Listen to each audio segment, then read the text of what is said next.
This is an examination of the hidden human condition. This is the Hidden Killers Podcast. The Hidden Killers Podcast. With Tony Bruschi. We are joined right now by one of my favorite guests, always very interesting with her insight, Susan Constantine, trial consultant and body language expert, president of the Human Behavior Academy. Susan, I want to get your insight into the end of the Lori Vallow Daybell trial, what we saw there with her reaction to the verdict, and get your insight as well. Were you at all surprised by the fact that her defense didn't do anything? They rested when they had the chance to get up and give her somewhat of a defense. What do you think was going on there? Well, this is my thinking, and I don't know this for a fact. This is my own opinion. I'm thinking that the defense attorneys got themselves into a place where I call it rose-colored glasses. Mm-hmm. And I think they thought that the state did not prove their case. Therefore, they're not going to put on any defense witnesses. I think what happened really here was a really bad strategic move. Mm-hmm. And, who were they going to pull in as a defense witness? I don't even know what that list was or who was even on it. But bad decision, I think. But on the other hand, even if they would have called defense witnesses, I think the outcome would have been the same. I agree. I with the rose-colored glasses, let me ask you about that a little bit. Do you believe that the attorneys truly felt that the defense did not put on a strong enough case, or was this more steered by Lori saying to them, I don't think the defense put on a strong enough case?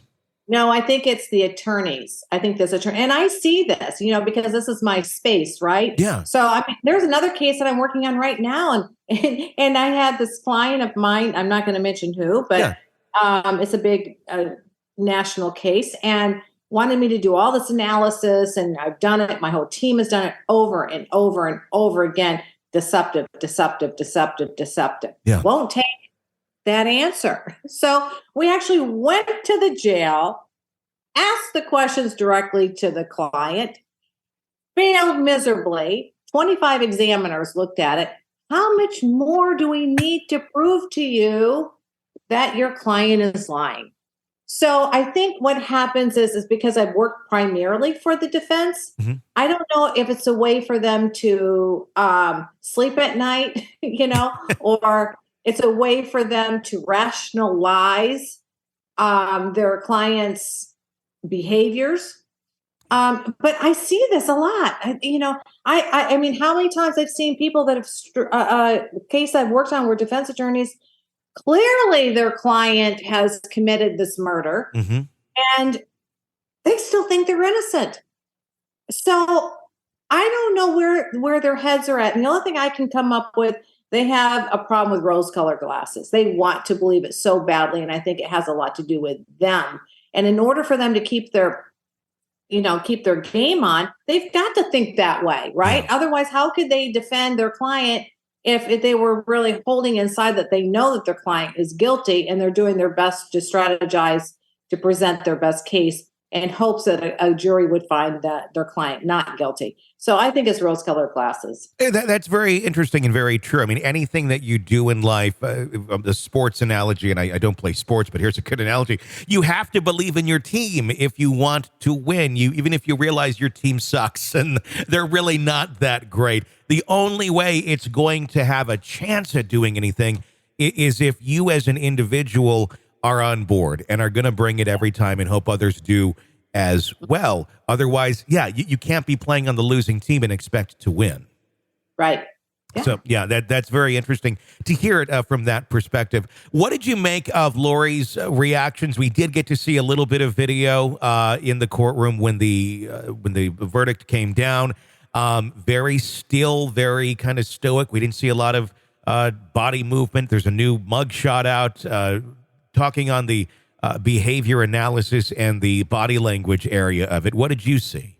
Sure. So when you look at her body language as she's standing there between her attorneys as the verdict is about to be read, her body position in that what I call her baseline is she's very retracted, right? I call this the fig leaf. Her hands are in front of her. She's holding it and holding one hand over the other.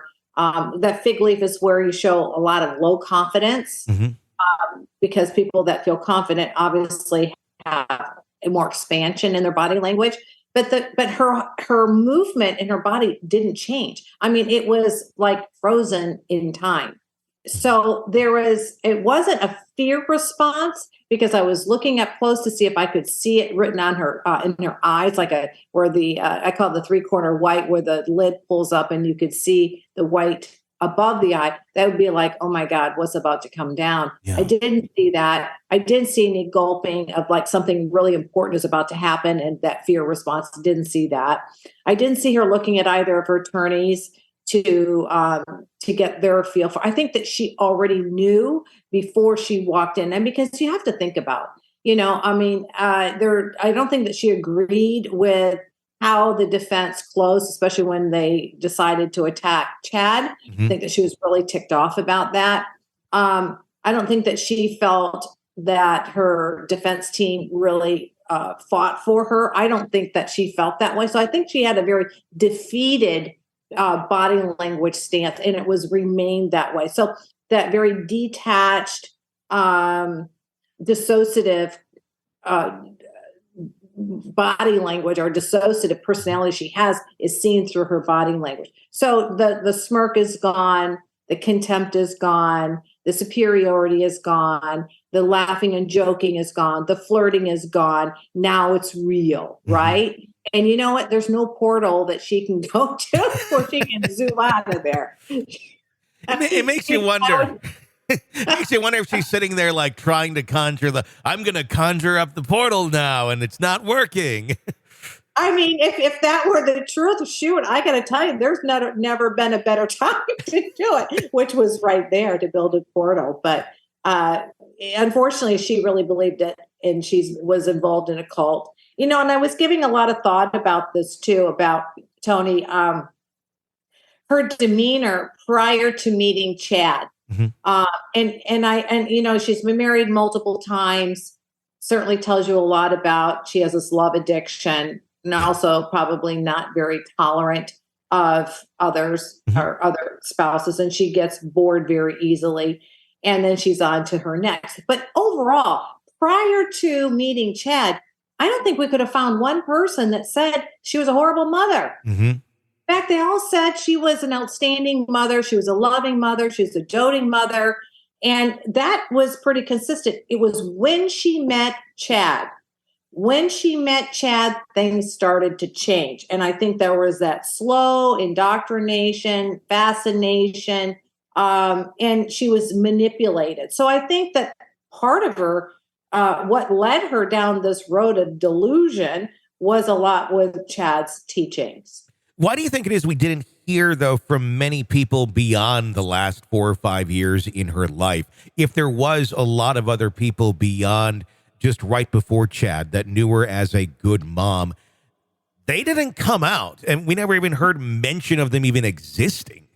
No, and I think that probably was part of her defense strategy. Maybe they, because when you're working a case, you're already knowing what they're going to say, because you're already deposing these people or making phone calls, meeting them.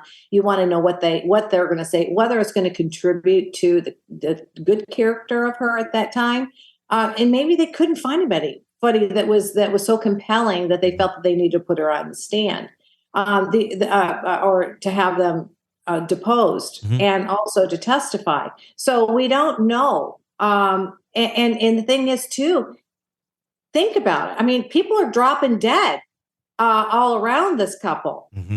Would you want anything to do with them? I mean, it's kind of like, I want to stay as clear from them as possible. God knows who other people and messengers they have out there that could then carry through another act, even if it was positive. We've seen too many people dropping dead all around this couple. So I'm sure that a lot of it had to be with fear too. And we see this too in the BK killer, right? One, and that's a big one that's going to be coming up, where we've got that witness and she is like, no, I don't want to testify, on the behalf of the defense. I mean, come on, really? So, I mean, there's a lot of fear that goes along with it. So I'm sure that that's probably part of what's going on in their heads. Makes you wonder how many phone calls were hung up on when they were reaching out to people and said, would you be willing to testify against Lori Vallow? Like, click. Nothing to do with this individual. No, absolutely not. This is an examination of the hidden human condition This is the Hidden Killers Podcast. with Tony Bruschi. Susan Constantine, trial consultant and body language expert, president of the Human Behavior Academy. Thank you so much for your insights. Always love having you on. I want to talk to Susan again in the next couple of days about another case. What's going on with Corey Richards? We're going to sit down and analyze that video from her television appearance on the children's book, Dealing with Grief. Grief about the husband she's alleged to have murdered. Press subscribe so you don't miss that conversation coming up here in the next day or so on the podcast. If you like the show, press subscribe wherever you download podcasts so you don't miss any breaking updates and discussions of the cases we're following for you right here. I'm Tony Bruschi. Stay with us.